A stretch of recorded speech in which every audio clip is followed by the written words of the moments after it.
मंजिल यूं ही नहीं मिलती राही को, मंजिल यूं ही नहीं मिलती राही को, मन में एक जुनून जगाना पड़ता है, मन में एक जुनून जगाना पड़ता है। पूछा चिड़िया से घोंसला कैसे बनता है, तो बोली तिनका तिनका उठाना पड़ता है। नमस्कार दोस्तों, आप सभी का मेरे YouTube चैनल पर स्वागत है। अगर आप मेरे YouTube चैनल पर आज पहली बार आए हैं तो चैनल को सब्सक्राइब और ये जो पास वाली घंटी दिखाई दे रही है इसे जरूर दबाना, जिससे आने वाले वीडियो की नोटिफिकेशन आप सबको सबसे पहले मिलेगी और वीडियो को भी सबसे पहले देखेंगे। 22 अक्टूबर 2023 प्रमुख करंट अफेयर्स की घटना देखने वाले हैं और इसी के साथ अन्य फैक्ट है वो भी जानने वाले हैं। तो today current affair episode number ये है हमारा 127 का। अगर आपने पिछले एक भी एपिसोड नहीं देखे तो वो भी जरूर देखना, क्योंकि उसमें भी मैंने आप सभी को most important current affair plus static GK भी कवर कराया है। इसमें हम तो राजस्थान करंट अफेयर संबंधी बात करने वाले हैं और इसी के साथ स्टैटिक सामान्य ज्ञान का ये पोर्शन है, ये भी मैंने शामिल किया है, तो ये भी इसी पर भी बात करने वाला हूं मैं। मोस्ट इंपोर्टेंट है ये आप सभी को ध्यान रखना है। और आज का पहला क्वेश्चन है वो है, हाल ही में UNWTO ने भारत के किस राज्य के धोरडो गांव को पर्यटन गांव की सूची में शामिल किया है, ये आप सभी को ध्यान रखना है। तो ये किस राज्य का है? Option A Rajasthan, option B है मध्य प्रदेश, ऑप्शन सी है गुजरात और ऑप्शन डी है वो केरल। तो कहाँ का है? तो ये है जो गुजरात राज्य का ये गांव है, जिसे हाल ही में पर्यटन सूची के जो विश्व के 54 श्रेष्ठ गांव है उसकी सूची में शामिल किया है। ये भी आप सभी को ध्यान रखना है।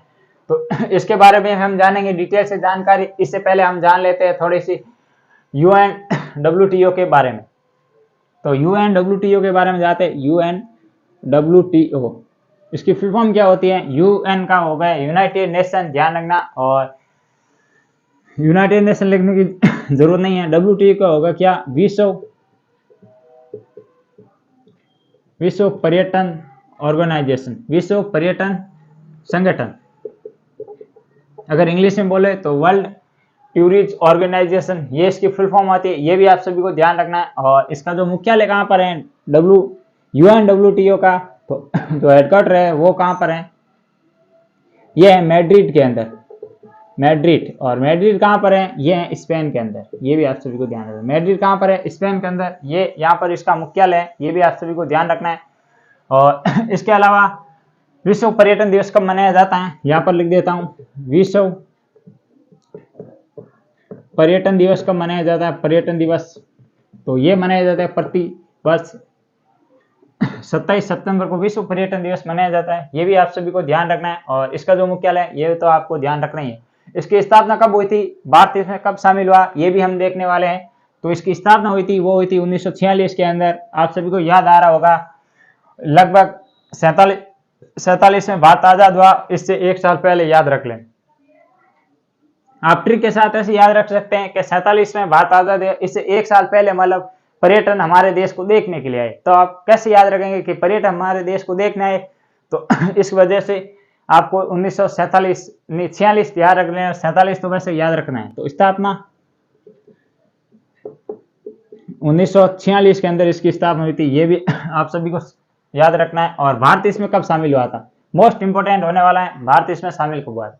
कभी कोई छोटे एग्जामों में अक्सर पूछ लेते हैं। तो भारत इसमें शामिल हुआ था वो था 1975 के अंदर। ये भी ध्यान रखना है, कब? 1975 के अंदर शामिल हुआ था इस संगठन में भारत।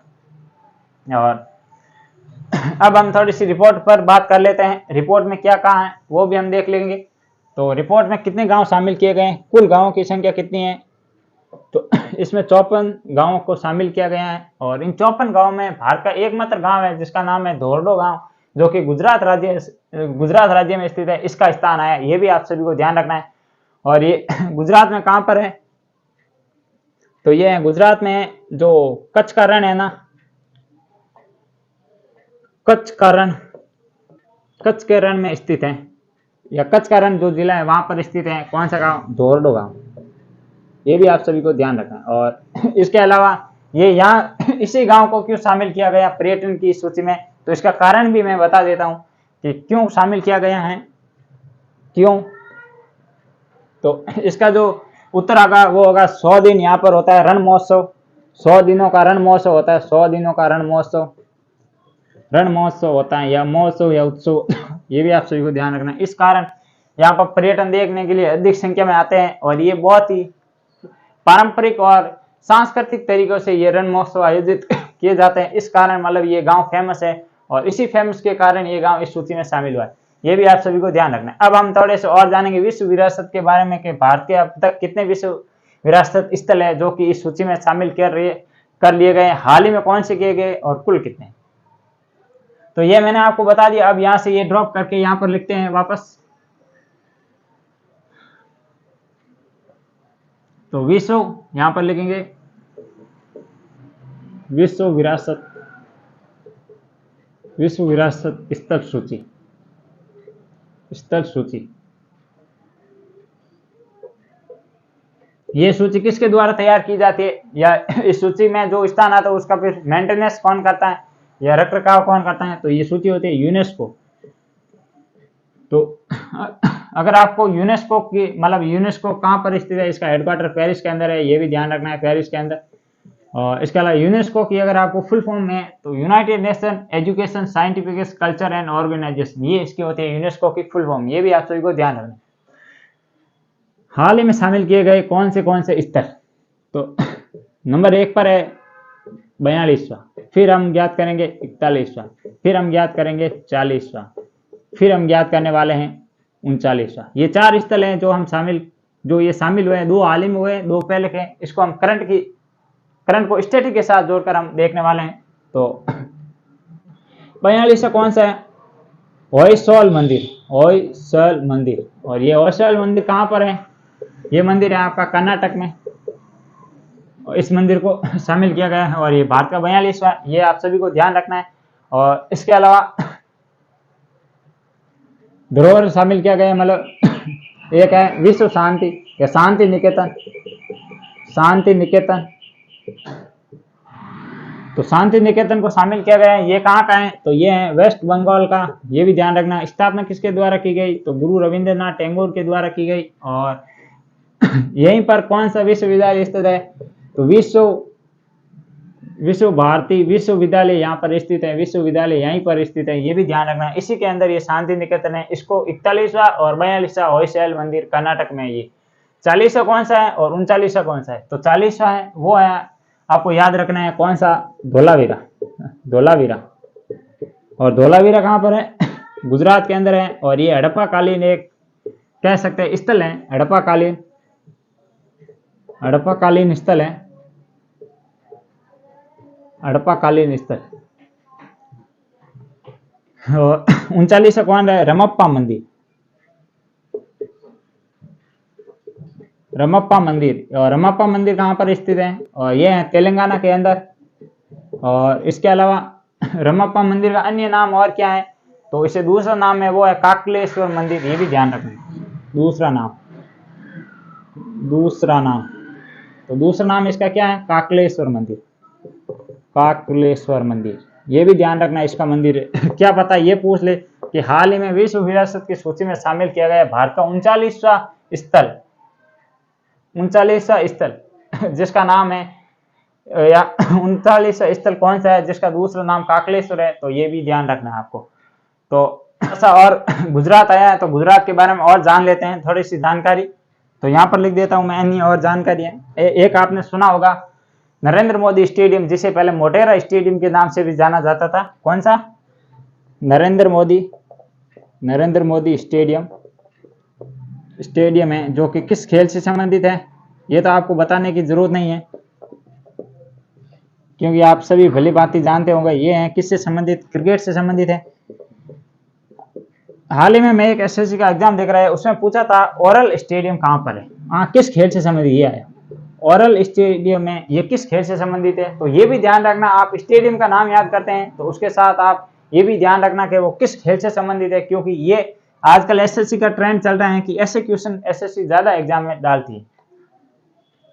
तो ये क्या है, विश्व की इसकी खास क्या बात है, ये विश्व का सबसे बड़ा क्रिकेट स्टेडियम।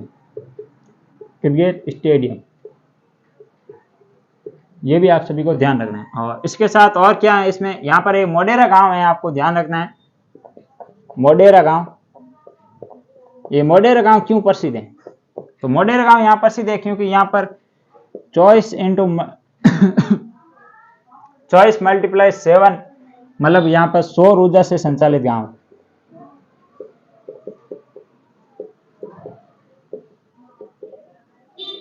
संचालित गांव क्या हुआ इसका मतलब, तो यहाँ पर जो बिजली सभी इस गांव में जो भी बिजली है वो सौर ऊर्जा से उत्पन्न की जाती है और वही काम में ली जाती है। ये इसका मतलब ये कारण होता है, इसलिए ये भी इंपॉर्टेंट ध्यान रखना है। और इसके अलावा और देखें तो यहाँ पर स्टैचू ऑफ यूनिटी है, ध्यान रखना कौन सी स्टैचू, स्टैचू ऑफ यूनिटी है, किसकी है? तो ये है सरदार वल्लभ भाई पटेल की, सरदार वल्लभ भाई पटेल जो कि भारत के पहले गृह मंत्री थे और उनको लौह पुरुष या आयरन मैन या लौह पुरुष के नाम से भी जाना जाता है। और इसकी ऊंचाई कितनी है? तो इसकी ऊंचाई शायद तक मैं बता रहा हूँ, ये सही हो सकती है, कंफर्म नहीं है मुझे, फिर भी मैं बता देता हूँ। ये इसकी ऊंचाई हो सकती है शायद तक मीटर या फीट है, ऐसे ही कुछ, ये कंफर्म नहीं है, बाकी ये कंफर्म है। और नदी कौन सी है? तो ये नदी है साबरमती, आश्रम के पास है। और नदी कौन सी है? साबरमती नदी। ये भी आप सभी को ध्यान रखना है। अहमदाबाद में है। ये कहां पर है? अहमदाबाद, गुजरात की राजधानी। और ऐसे देखें तो गुजरात के वर्तमान में सीएम कौन है? तो गुजरात के सीएम है आचार्य देवव्रत, ये भी ध्यान रखना है। और गुजरात की राजधानी गांधीनगर है। और इसके साथ एक और क्वेश्चन था, वो पंचायत वाला, पहली महिला पंचायत, ऐसा ही कुछ क्वेश्चन था, बालिका पंचायत कौन सी?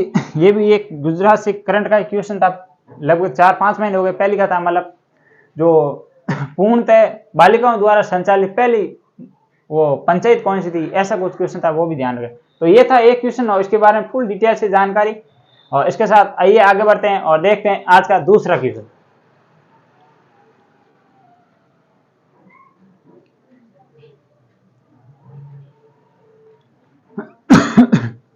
आज का दूसरा क्वेश्चन है वो है, हाल ही में पंजाब सरकार ने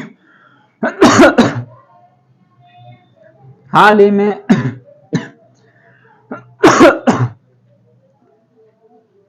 हाल ही में पंजाब सरकार ने किस नाम से एक नशा मुक्त ऑपरेशन चलाया? मतलब आपको यह बताना है कि हाल ही में पंजाब सरकार द्वारा एक नशा मुक्ति ऑपरेशन चलाया, तो उस ऑपरेशन का नाम क्या है वो बताना है। तो ऑप्शन नंबर ए है वो है द होप इनिशिएटिव, ये क्या नाम है? ऑप्शन डी है वो है पंजाब नशा मुक्त, ऑप्शन सी है नशा भागेगा पंजाब जीतेगा, और ऑप्शन डी है नमन या नमक नहीं, यहाँ पर नमन लिख दो, नमन ऑपरेशन। तो इसका जो राइट आंसर होगा वो होगा option number A, the hope initiative. इस नाम से हाल ही में पंजाब सरकार द्वारा ये नशा मुक्ति ऑपरेशन चलाया गया। क्यों चला गया वो भी देखने वाले हैं, और क्या है इसकी महत्वपूर्ण बातें वो भी जानने वाले हैं इसी क्वेश्चन के अंदर, तो बने रहिए हमारे साथ। तो ऑपरेशन का क्या नाम है? तो द होप इनिशिएटिव, ये ध्यान रखना। द इनिशिएटिव किसके द्वारा? तो पंजाब, और पंजाब के सीएम कौन है? तो आप सभी को पता होगा भगवत मान ये सीएम है पंजाब के, ध्यान रखना। और कारण क्या है इसका? कारण क्या है ऑपरेशन का? तो कारण है क्या? नशे, इसका कारण लिखे तो नशे के खिलाफ लड़ाई, नशे के खिलाफ लड़ाई, ये इसका कारण है। क्योंकि पंजाब में आप सभी को है कि पहले पिक्चर भी आई थी उड़ता पंजाब, और उसमें बताया गया था पंजाब को नशे की गिरफ्त में कैसे हैं युवा, कैसे नशे की तरफ बढ़े। तो वापस युवाओं को नशे से बाहर निकालने के लिए ये शुरू किया गया। और कैसे इसमें 3 मतलब उपाय बताए गए थे। उपाय कितने? 3, या मतलब 3 काम कहे थे। नंबर 1 3 काम बताए थे, कौन कौन से? तो एक बताएंगे प्रतिज्ञा, मतलब कौन कौन से बताए? एक प्रार्थना, प्रतिज्ञा और खेल। प्रार्थना नंबर 1, नंबर 2 पर थी प्रतिज्ञा, और नंबर 3 पर है वो है खेल। इसका क्या अर्थ हुआ? प्रार्थना, कि आप सबसे प्रार्थना से, ईश्वर से प्रार्थना करेंगे कि हम के नशे की तरफ नहीं जाएंगे। एक तो ये इसमें उपाय बताएगा। एक बताया गया कि प्रतिज्ञा करेंगे, कि हम प्रतिज्ञा करेंगे कि हम नशे की तरफ नहीं जाएंगे, ये दूसरा। और तीसरा ये बताया कि खेल से संबंधित है, मतलब हम नशे से पास नहीं जाएंगे, खेल के पास जाएंगे और खेल खेलेंगे। तो इन 3 उपायों के माध्यम से पंजाब को नशा मुक्त कराने के लिए ये अभियान चलाया गया या ऑपरेशन चलाया गया, ये भी आप सभी को ध्यान रखना है। और इसका आयोजन कहां पर हुआ? क्या पता आयोजन पूछ ले स्थल, तो यहां पर लिख देता हूं आयोजन स्थल। आयोजन स्थल, तो ये आयोजन स्थल है वो है आपका अमृतसर जो मंदिर है वहां पर किया गया है, ये भी ध्यान रखना। अमृतसर मंदिर, अमृतसर जो स्वर्ण मंदिर है, अमृतसर स्वर्ण मंदिर, मंदिर परिषद में ये मंदिर परिषद है, यहाँ पर ये किया गया था, ये भी आप सभी को ध्यान रखना है। और इसी के साथ मतलब थोड़ा सा इस अमृतसर मंदिर के बारे में जान लेते हैं। इसकी निर्माण किसने करवाया था? निर्माण और नींव किसने रखी थी? और सोने से इसने, सोने से या सोने से मतलब इसका जो स्वर्ण, जो ये अमृतसर का मंदिर है स्वर्ण से है, वो किसने करवाया था? 3 अलग अलग क्वेश्चन है यहाँ पर। तो सबसे पहले देखते हैं निर्माण किसने कराया, तो ये आपको बताना है कमेंट बॉक्स में।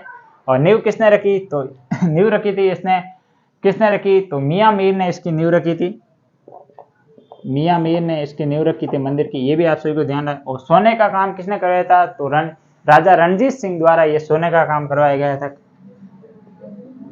राजा रणजीत सिंह द्वारा सोने का कार्य करा गया, ये भी आप सभी को ध्यान रखना है। अब ये हो गया क्वेश्चन और इसके बारे में डिटेल से। अब हम क्या ज्ञात करने वाले हैं कि किससे संबंधित ये क्वेश्चन आया? ऑपरेशन से संबंधित।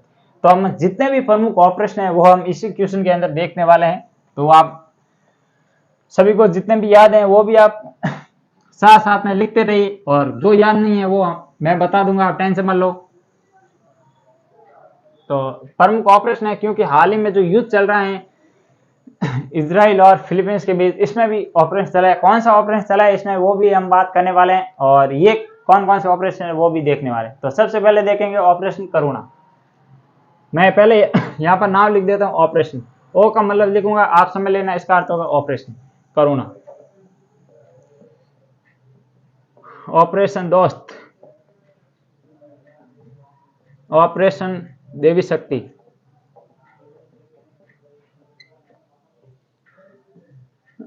हो गया। ऑपरेशन कौन सा हुआ? अजय। ऑपरेशन और कौन सा है? ऑपरेशन कावेरी, ये भी आप सभी को ध्यान रखना है। और कौन कौन से ऑपरेशन है? तो और ऑपरेशन है ऑपरेशन गरुड़, ऑपरेशन गरुड़। और कौन से ऑपरेशन है? और देखे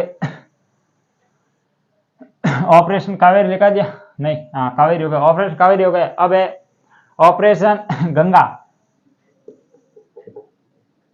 ऑपरेशन गंगा। और कौन से ऑपरेशन है जो प्रमुख है, जो हाल ही में चर्चा में रहा, वो है ऑपरेशन देवी शक्ति हो गया। ये है प्रमुख ऑपरेशन जो मतलब भारत सरकार द्वारा चलाया गया। तो सबसे पहले चलाया गया ऑपरेशन करुणा, ये कहां पर चलाया गया? तो ये चलाया गया म्यांमार के अंदर। इसके अलावा दोस्त ये अफगानिस्तान के अंदर, अफगानिस्तान के अंदर, ये भी आपको दोस्त ध्यान रखना है, अफगानिस्तान के अंदर चला गया। और इसके अलावा आपको और है मतलब दोस्त हो गया है दोस्त है, ये अफगानिस्तान नहीं है, ये तुर्की के अंदर है, ध्यान रखना। अफगानिस्तान के अंदर ये है नीचे वाला, ये है तुर्की सीरिया। तुर्की और सीरिया में जो भूकंप आया उससे संबंधित है, तुर्की सीरिया। और ये जो देवी शक्ति है यहाँ पर चलाया गया अफगानिस्तान के अंदर, ये अफगानिस्तान के अंदर। Ajay Israel Hamas, Israel, Israel. और जो हमास जंग चले यहाँ पर कावेरी दक्षिण सूडान, ऑपरेशन गरुड़ ये किससे संबंधित है? तो ये सीबीआई से संबंधित है, सेंट्रल ब्यूरो ऑफ इन्वेस्टिगेशन, ये इसकी फुल फॉर्म होती है, सीबीआई से संबंधित है। और ड्रग तस्करी रोकने के लिए, किससे है? ड्रग तस्करी रोकने के लिए, ड्रग तस्करी रोकने के लिए। और गंगा कहां पर चलाया गया ऑपरेशन? तो ये चला गया यूक्रेन से भारतीयों को लाने के लिए, यूक्रेन से भारतीयों को लाने के लिए।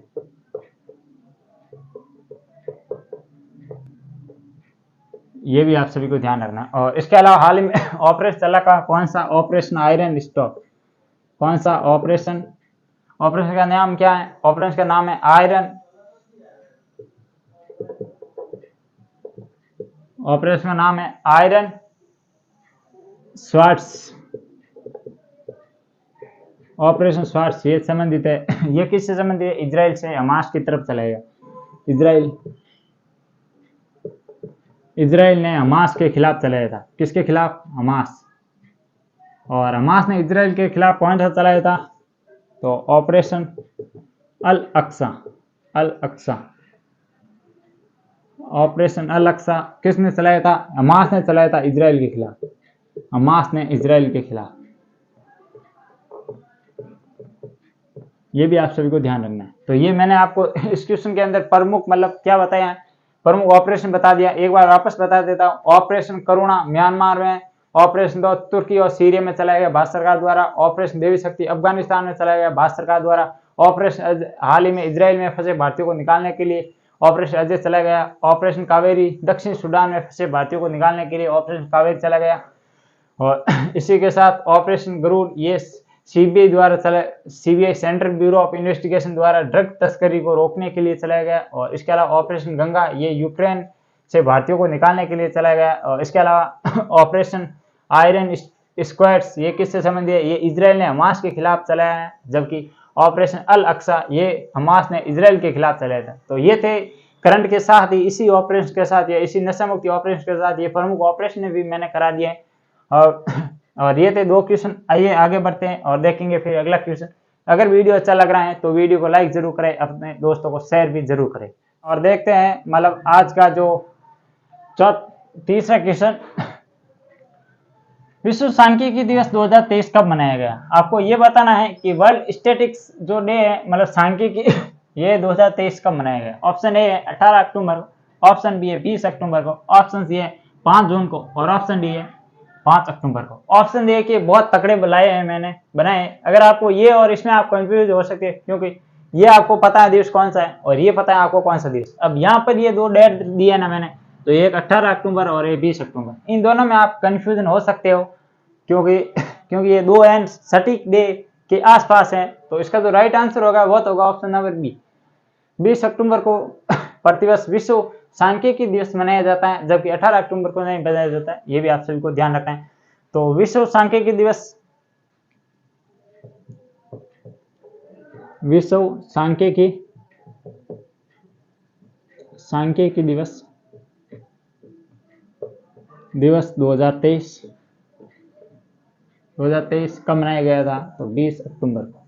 ये भी आप सभी को ध्यान रखें। और इसके अलावा ये 5 साल में एक बार मनाया जाता है, ये भी ध्यान रखना है। प्रतिवर्ष नहीं है, 5 साल में एक बार है। 5 साल में एक बार मनाया जाता है, ये भी ध्यान रखना है।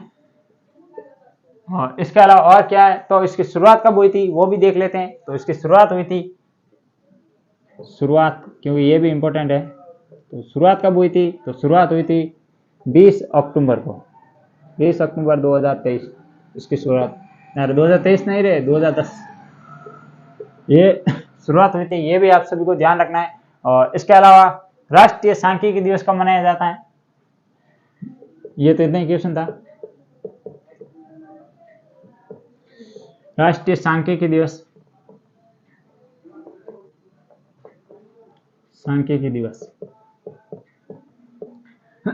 राष्ट्रीय सांख्यिकी दिवस कब मनाया जाता है? तो ये प्रतिवर्ष मनाया जाता है 29 जून को। क्यों मनाया जाता है? तो मनाने का कारण क्या है? तो मनाने का कारण है वो है पीसी महानलोबिस का जन्म दिवस। किसका है? पीसी महा, क्या नाम है इनका? पीसी महानलोबिस, इनका जन्मदिन है, जन्मदिन इसलिए ये मनाया जाता है। ये भी ध्यान रखना। ये व्यक्ति क्यों इंपॉर्टेंट है? क्योंकि सेकंड 5 ईयर प्लान, कौन सा? Second 5 year plan. Second 5 year plan किन का संबंध है? इनका संबंध किन के, मतलब सेकंड 5 ईयर प्लान का संबंध किससे? तो पीसी महानलोबिस से। ये भी आप सभी को ध्यान रखना है। और इन्हीं के जन्म पर मनाया जाता है, भारत में मनाया जाता है राष्ट्रीय सांख्यिकी दिवस, मतलब नेशनल स्टैटिस्टिक्स डे, ये भी ध्यान रखना है। और इसके अलावा जो विश्व मनाया जाता है, विश्व सांख्यिकी दिवस, ये मनाया जाता है 20 अक्टूबर को, और 5 साल में एक बार मनाया जाता है। और इनकी शुरुआत हुई थी इनकी शुरुआत हुई थी 20 अक्टूबर 2010 से। ये भी आपको ध्यान रखना है। अब हम थोड़ा सा और जानने वाले हैं कि कौन कौन से प्रमुख दिवस है। जैसे आपको दिख रहा है ऑप्शन नंबर सी, 5 जून को कौन सा दिवस मनाया जाता है? तो विश्व पर्यावरण दिवस, विश्व पर्यावरण दिवस। तो अब आपका क्या कार्य बन जाता है कि विश्व पर्यावरण दिवस पर थीम क्या थी? विश्व पर्यावरण दिवस 2023 में जो मनाया गया, इसकी थीम क्या थी, वो हमें कमेंट बॉक्स में छापनी है आप सभी को। और इसके अलावा 5 अक्टूबर को कौन सा दिवस मनाया जाता है? 5 अक्टूबर को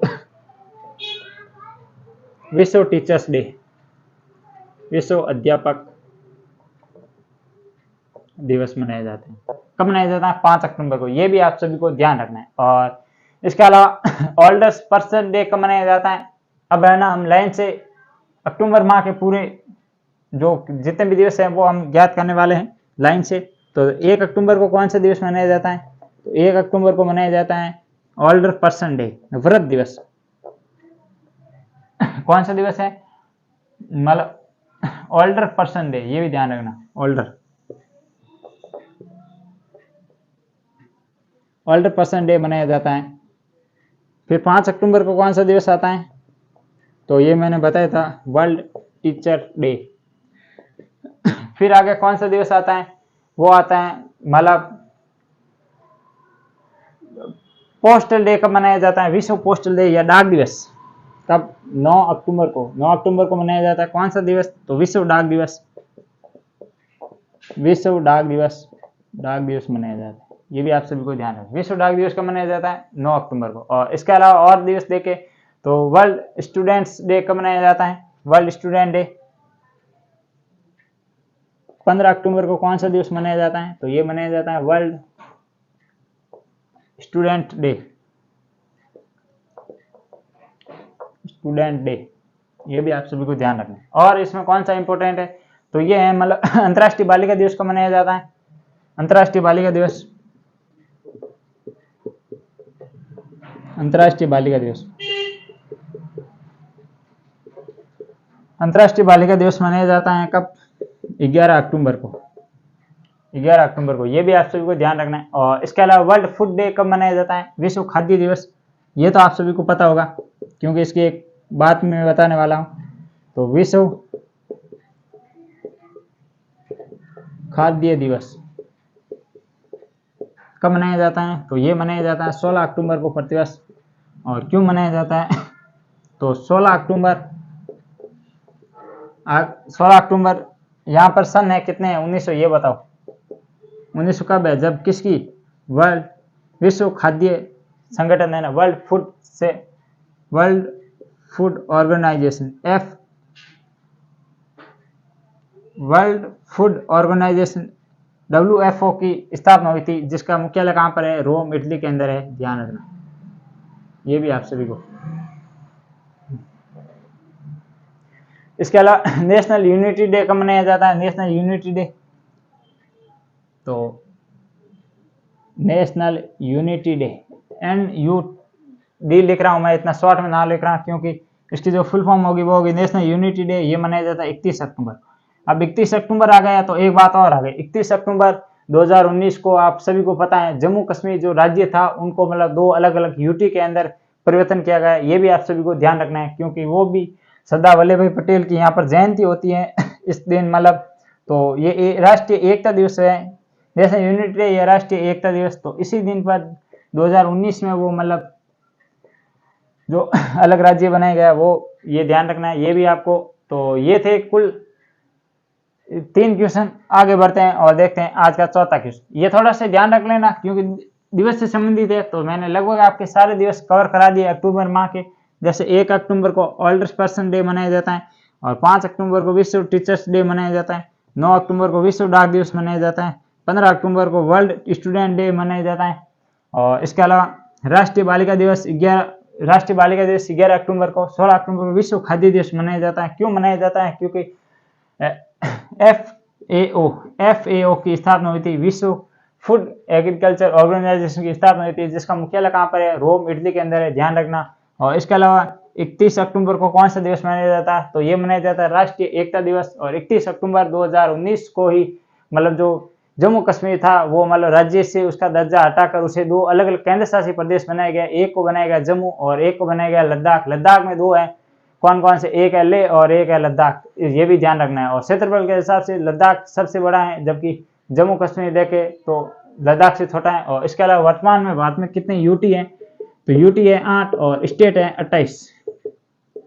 8 यूटी में 28 स्टेट है, ये भी ध्यान रखना क्योंकि 9 थे, फिर एक और घटा दिया। कब? 26 जनवरी 2020 के अंदर आपको पता हो दादर नागर हवेली और दमन व दीव का एकीकरण कर दिया गया, तो वो भी आप सभी को पता होना चाहिए। तो ये थे कुल 3 क्वेश्चन। आगे बढ़ते हैं और देखते हैं आज का चौथा क्वेश्चन। ये भी इंपॉर्टेंट होने वाला है क्योंकि साइंस और टेक्स से रिलेटेड ये क्वेश्चन है। तो आज का मतलब चौथा क्वेश्चन है वो है हाल ही में भारत ने किस प्रकार के टीके का निर्माण करके एक नया कीर्तिमान स्थापित किया है? ये आपको बताना है कि भारत ने हाल ही में भारत के वैज्ञानिकों ने किस प्रकार के मतलब जो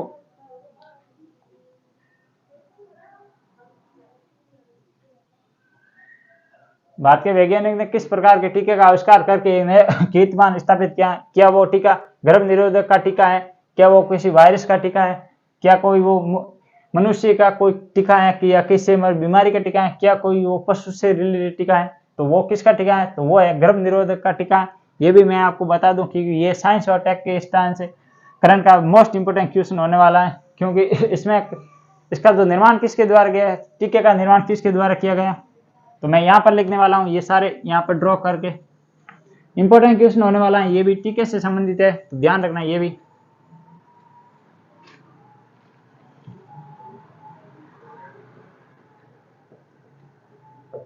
टीका कौन सा है?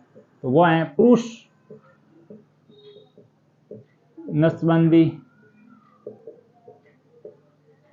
टीका। निर्माण किसने किया था? ICMR। ये अभी इसकी फुल फॉर्म आपको मैं बता दूं या आपको पता है? एक बार बता देता हूं। Indian council of medical research. इसकी फुल फॉर्म क्या होगी? Indian council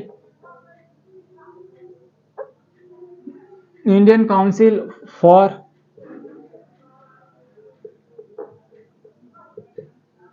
medical research. ये आपको इसकी फुल फॉर्म है, ध्यान रखना है। और इसके अलावा पुरुष गर्भ निरोधक इंजेक्शन का ये जो निर्माण किया है, इसका जो परीक्षण हुआ है वो सफल हो चुका है। मतलब इस टीके का परीक्षण सफल हो गया है, या सफल परीक्षण हुआ है। सफल परीक्षण, इस टीके का परीक्षण सफल हुआ है, ये भी आप सभी को ध्यान रखना है। और इसके अलावा मतलब अब ये कितने प्रतिशत कारगर रहा? तो ये 99% कारगर रहा, ये भी ध्यान रखना। 99% ये कारगर रहा। और एक बार ये टीका लग गया तो इसका प्रभाव 13 साल तक रहेगा। 13 साल तक प्रभाव, ये भी आप सभी को ध्यान रखें। 13 साल तक इसका प्रभाव रहेगा। और इसके अलावा थोड़े से और जान लेते हैं इसके बाद। कौन सी वैक्सीन मिलाई गई है जिसके कारण मतलब ये ऐसा किया गया? तो इसके अंदर रिशुंग दवा मिलाई गई है जो कि शुक्राणुओं को नष्ट करती है। कौन सी दवा मिलाई गई है इसके अंदर? तो दवा है वो कौन सी है? तो उसका नाम है रिशुंग। ये जो दवा है इसकी ये मिलाई जाती है, रिशुंग दवा मिलाई गई है। और रिशुंग दवा मतलब इसका क्या कारण होगा कि शुक्राणुओं को नष्ट करना। शुक्राणुओं को नष्ट करना, ये इसका कार्य है, ये भी ध्यान रखना है। शुक्राणुओं को नष्ट करना और रिशुंग दवाई इससे मिलाई गई है, ये भी ध्यान रखना। और इसके अलावा नसबंदी के बारे में जान लेते हैं कि किस, जैसे पुरुष नसबंदी को क्या कहते हैं और महिला नसबंदी को क्या कहते हैं। अक्सर एग्जाम में ये क्वेश्चन पूछ लेते हैं, तो ये भी ध्यान रखना। तो मैं यहाँ पर लिख देता हूँ नसबंदी। और नसबंदी में दो आ गए, मेल और फीमेल। तो यहाँ पर लिखेंगे हम मेल और यहाँ पर लिखेंगे हम फीमेल। तो पुरुष नसबंदी को किस नाम से जाना जाता है? तो पुरुष नसबंदी को कहते हैं वैसेक्टोमी। इसका क्या नाम है? इसका नाम है वैक्सटोमी, ये ध्यान रखना है। ये कहते हैं पुरुष नसबंदी को। और इसके अलावा जो महिला नसबंदी है उसे ट्यूब कैमिनो कहते हैं। क्या नाम है इसका? इसका नाम है ट्यूब कैटोमी। ये ऐसा ही नाम है, ध्यान रख लेना। ट्यूब कैटोमी महिला का और पुरुष का वैसेक्टोमी, ये ध्यान रख। और इसके अलावा यूविन एक पोर्टल है, ये तो आप थोड़ा सा ये ध्यान रख लेना, इंपॉर्टेंट है। और इसके अलावा ये भी ध्यान रखना, अगर ये कोई क्वेश्चन आ गए तो ये दवा का आ सकते हैं, पूछेगा कि इंजेक्शन में कौन सी दवा के रूप में काम लिया जाता है, तो ये दवा का ध्यान रखना। रिशुंग दवा है जो शुक्राणु को नष्ट करती है, ये भी ध्यान रखना। और इसके अलावा यूविन पोर्टल किससे संबंधित है? तो यूविन पोर्टल है वो है गर्भवती महिला और बच्चों से संबंधित है। गर्भवती महिला व बच्चों से संबंधित, ये भी ध्यान रखना है। तो इसके अलावा आपको और बता दें कि ऑक्सीटोमी हार्मोन कहाँ से मतलब ये बनता है, इसका क्या काम है, वो भी हम देख लेते हैं। ऑक्सीटोमी हार्मोन, तो ये मैं यहाँ से ड्रॉ करता हूँ। ऑक्सीटोमी हार्मोन, ये भी आपने साइंस पढ़ी है तो ये जरूर पढ़ा होगा, मस्तिष्क पढ़ा तब ये आता है ऑक्सीटोमी हार्मोन। तो ऑक्सीटोमी हार्मोन ये कहाँ पर बनता है? तो ये बनता है पीयूष ग्रंथि के अंदर, पीयूष ग्रंथि, ये भी आप सभी को ध्यान रखना है। और इसके अलावा मतलब इसे और क्या किस नाम से कहते हैं, या इसका मतलब काम क्या है? तो इसे कहते हैं labour hormone, labour pain hormone. इसे क्या कहते हैं? Labour pain hormone, birth hormone, ऐसे लिख रहा हूं मैं, और लव हार्मोन। ये तीन ध्यान रखना है आपको। लेबर पेन हार्मोन कहते हैं, बर्थ हार्मोन भी कहते हैं और लव हार्मोन भी कहते हैं। किसको? ऑक्सीजन या ऑक्सीटोमी है, ध्यान रखना। ऑक्सीटोमी ये भी ध्यान रखना है, इसे कहते हैं। तो ये थे आज के 4 क्वेश्चन। कैसे लगे मुझे कमेंट बॉक्स में जरूर बताना। और फिर देखेंगे, हम आगे बढ़ते हैं और देखते हैं आज के राजस्थान करंट अफेयर्स से संबंधित 2 महत्वपूर्ण प्रश्न। आगे बढ़ते हैं और देखते हैं आज का 5वां क्वेश्चन जो किससे संबंधित है, राजस्थान करंट अफेयर होगा। और इसी के साथ राजस्थान स्टैटिक सामान्य ज्ञान भी इसी में शामिल करने वाला हूँ। तो आज का 5वां क्वेश्चन है वो है, हाल ही में विश्व प्रसिद्ध मारवाड़ महोत्सव का आयोजन कितने दिन होगा? आपको ये बताना है कि जो विश्व प्रसिद्ध है मारवाड़ महोत्सव, अब है ना इसका आयोजन होने वाला है इसी मंथ के अंदर। तो ये अब कितने दिनों तक चलने वाला है, और पहले कितने दिन तक होता था, अब कितने दिन तक होगा, क्यों अब कम होगा या ज्यादा होगा, इसका क्या कारण है, वो भी मैं बताने वाला हूँ। सारी जानकारी इसी वीडियो के अंदर, इसी क्वेश्चन के अंदर। तो ऑप्शन ए है वो है 1 दिन, ऑप्शन 2 है, ऑप्शन बी है वो है 2 दिन, ऑप्शन सी है वो है 3 दिन, ऑप्शन डी है वो है 5 दिन। तो इसका आयोजन कितने दिन होगा अब इस साल? तो इस साल इसका आयोजन होने वाला है वो होने वाला है मात्र 1 दिन। क्यों होगा 1 दिन? क्योंकि आप सभी को पता है राजस्थान में विधानसभा चुनाव की तारीखें आ चुकी हैं, आचार संहिता लग चुकी है, इस कारण अब कोई भी बड़ा आयोजन नहीं हो सकता। और ये पहले कितने दिन तक होता था? ये पहले 4 दिन तक चलता था, अब कितने दिन होगा? ये अब 1 दिन में ही होगा। इसमें मिस मारवाड़, मिसेज मारवाड़, ये आदि अवार्ड दिए जाते हैं, इत्यादि प्रतियोगिता भी होती है, वो सभी अब 1 ही दिन होने वाली है। क्या कारण है? कि चुनाव है इस साल राजस्थान के अंदर विधानसभा के। तो इसके हम देख रहे हैं, थोड़ी सी डिटेल से जानेंगे। सबसे पहले मैं राजस्थान के मैप बनाता हूँ, आप हंसना मत, कैसा भी बने आप जरूर समझ लेना ये राजस्थान ही बनेगा।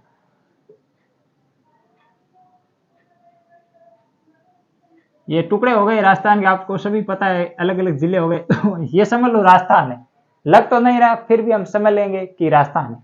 और राजस्थान के अंदर यहाँ पर बनाता हूँ ये कौन सा सर्किट बनता है, क्योंकि आप सभी को पता है पर्यटन विभाग पर्यटन विभाग ने अलग अलग सर्किट बना रखे, वागड़ सर्किट हो गया, मारवाड़ सर्किट हो गया, और इसके साथ और अन्य जो वागड़ हो गया, मारवाड़ हो गया, अन्य और भी सर्किट है, वो भी अलग अलग सर्किट बना रखे हैं। तो एक सर्किट बना रखा है कौन सा, ये बना रखा है आपका मारवाड़ सर्किट। और इसके अंदर अब ये जैसे एक इधर एक इधर एक इधर इधर, तो ये हैं सारे मतलब स्ट्रक्चर, इसके माध्यम से हम ज्ञात करने वाले हैं। तो नंबर 1 पर है, इसे मतलब इसका नाम क्या है, तो इसका नाम है डेजर्ट सर्किट। डेजर्ट सर्किट इसका नाम है, ये भी ध्यान रखना है। और नंबर 1 पर आता है इसमें बीकानेर, बीकानेर जिला आता है इसके अंदर। और बीकानेर का क्या प्रसिद्ध है, बीकानेर, और बीकानेर में होता है कौन सा, ऊंट महोत्सव। ये भी आप सभी को पता है, बीकानेर में कौन सा महोत्सव होता है, ऊंट महोत्सव। और ये कब हुआ था, 2023 में, जनवरी 2023 के अंदर आयोजित किया गया। कब किया गया था, जनवरी 2023 के अंदर, ये भी आप सभी को ध्यान रखना है। तो इसका आयोजन किया गया वो किया गया जनवरी 2023 के अंदर, जनवरी 2023 के अंदर इसका आयोजन किया गया। ये भी आप सभी को ध्यान रखना है। और फिर आता है नंबर 2 पर जैसलमेर। जैसलमेर इसमें क्यों आता है और क्या, जैसलमेर, जैसलमेर, और जैसलमेर में कौन सा होता है, मरु महोत्सव, मरु महोत्सव। तो मरु महोत्सव जैसलमेर में मनाया जाता है या आयोजित किया जाता है, ये भी आप सभी को पता है। और ये किया गया फरवरी 2023 के अंदर। इसका आयोजन कब हुआ था, फरवरी 2023 के अंदर, ये भी आप सभी को ध्यान रखना है। और फिर आता है नंबर 3। नंबर 3 पर कौन सा आता है, तो नंबर 3 पर आता है, वो आता है बाड़मेर। और बाड़मेर में कौन सा आयोजन होता है, तो वो होता है थार महोत्सव बाड़मेर। तो बाड़मेर में कौन सा होता है, तो बाड़मेर में होता है थार महोत्सव। और इस थार महोत्सव का, इसका आयोजन कब होता है, तो ये होता है जनवरी में होता है, जनवरी 2023 में हुआ है, जनवरी में इसका आयोजन। और उसके बाद आता है जोधपुर। और जोधपुर में कौन सा आयोजन होता है, आप सभी को पता है, जोधपुर में होता है मारवाड़ महोत्सव। और ये अक्सर कितने साल मतलब दिन तक चलता है, ये 4 दिन तक चलता है। और ये शरद पूर्णिमा को आयोजित होता है, ये भी ध्यान रखना, शरद पूर्णिमा को आयोजन, ये भी आप सभी को ध्यान रखना है। और अब की बार एक ही दिन आयोजन होगा, तो ये किस दिन आयोजन होगा, एक दिन आयोजन। तो एक दिन आयोजन कब होगा, तो ये होगा आपका 27 अक्टूबर को, 27 अक्टूबर को आयोजित होगा। ये भी आप सभी को पता है, 27 अक्टूबर 2023 को आयोजन होगा। एक ही दिन होगा, पहले ये 4 दिन होता है, इसका कारण भी मैंने बता दिया आपको। और इसके साथ ये जो प्रमुख किस राज्य में कौन सा है, ये भी मैंने आपको बता दिया। जैसे डेजर्ट इसका नाम मारवाड़ सर्किट भी है और डेजर्ट सर्किट भी है, दोनों नाम ये है। अगर एग्जाम में कोई भी नाम मिल जाए, जैसे ये आ गए तो भी सही होगा और वो आ गए तो भी सही होगा। तो डेजर्ट सर्किट बीकानेर में, ये डेजर्ट सर्किट कहाँ किस किस जिले में है, तो बीकानेर में, जैसलमेर में, बाड़मेर में, जोधपुर में। ये पुराने जिलों के अनुसार बता रहा हूँ, अब नए तो जिले देख लो, इसमें ही बन गया। नए जिले देखे तो बीकानेर में ये जो भाग आ गए कुछ अनूपगढ़ वाला, और जैसलमेर में ये फलोदी जिला इसमें आ गया, और इसके अलावा बाड़मेर में जो बालोतरा वाला जिला इसमें शामिल हो गया, और जोधपुर के अंदर जो जोधपुर ग्रामीण, ये पुराने जिलों के अनुसार मैं बता रहा हूँ, ध्यान रखना। ये तो ये थे आज के 5 क्वेश्चन। आइए आगे बढ़ते हैं और देखते हैं आज का 6ठा क्वेश्चन। अगर अभी तक आपने हमारे वीडियो को लाइक नहीं किया तो एक लाइक जरूर करें। 6ठा क्वेश्चन है, हाल ही में एम्स जोधपुर, एम्स की फुल फॉर्म क्या होती है, ऑल इंडिया, क्या होगी, all India institute of medical science, ये इसकी फुल फॉर्म होती है। एम्स की फुल फॉर्म ध्यान रखना, कभी कोई एग्जाम में पूछ ले, अक्सर कोई एक अक्षर उठा के पूछ सकते हैं, इसका मतलब क्या, इसका पूरा नाम बताओ, इसका पूरा नाम बताओ। जोधपुर ने किस अंग से संबंधित, मतलब जो अंग है उससे से संबंधित, मतलब वो अंग नहीं, अंग का संबंधित कोई भाग से संबंधित एक सफल रोबोटिक ऑपरेशन हुआ है। कौन सा एक सफल रोबोटिक ऑपरेशन है, क्या वो हृदय से संबंधित कोई रोबोटिक ऑपरेशन हुआ है, क्या वो कोई मूत्र नली या मतलब कोई मतलब जो होती है, मतलब उससे संबंधित है, या कोई गुर्दे से संबंधित है, या कोई मस्तिष्क से संबंधित है, तो ये किसका संबंधित ऑपरेशन हुआ है, तो ये हुआ मूत्र नली से संबंधित। हाल ही में एक रोबोटिक सफल ऑपरेशन हुआ है, वो किसके द्वारा, एम्स जोधपुर के द्वारा हुआ है। तो अब हम थोड़ा सा एम्स जोधपुर के बारे में जानेंगे, क्या है इसकी महत्वपूर्ण बातें वो भी देखने वाले हैं, क्या है इनके अन्य और तथ्य जो इसके मतलब और ही खास बनाते हैं, क्योंकि ये है भारत का तीसरा सबसे मतलब बड़ा और सबसे पहले स्थापित हुआ राजस्थान का, और भारत का तीसरा और राजस्थान का पहला एम्स जो कहां पर हुआ, जोधपुर के। तो एम्स जोधपुर, एम्स की फुल फॉर्म मैंने आपको बता दी है, ये भी ध्यान रखना है। और एम्स जोधपुर के अंदर एक है एनिमल हाउस, एनिमल हाउस, ये भी ध्यान रखना। एम्स में कौन सा है, एक है एनिमल हाउस एम्स में बना हुआ है। और इसके अलावा और क्या है, ग्रामीण सेंटर बनेगा एम्स का, जो कहां पर बनेगा, नेतड़ा बावड़ी के अंदर ग्रामीण सेंटर बनेगा एक अस्पताल जैसे, तो वो कहां पर बनेगा, नेतड़ा के अंदर, ये भी ध्यान रखना। और नेतड़ा कहां पर है, बावड़ी के पास, ये भी आप सभी को ध्यान रखना। और इसके साथ और इसमें क्या है, ये है ना, अब क्या हुआ इसमें जो प्रमुख ऑपरेशन, नाल आहार नाल से पित्त से ऑपरेशन हुए।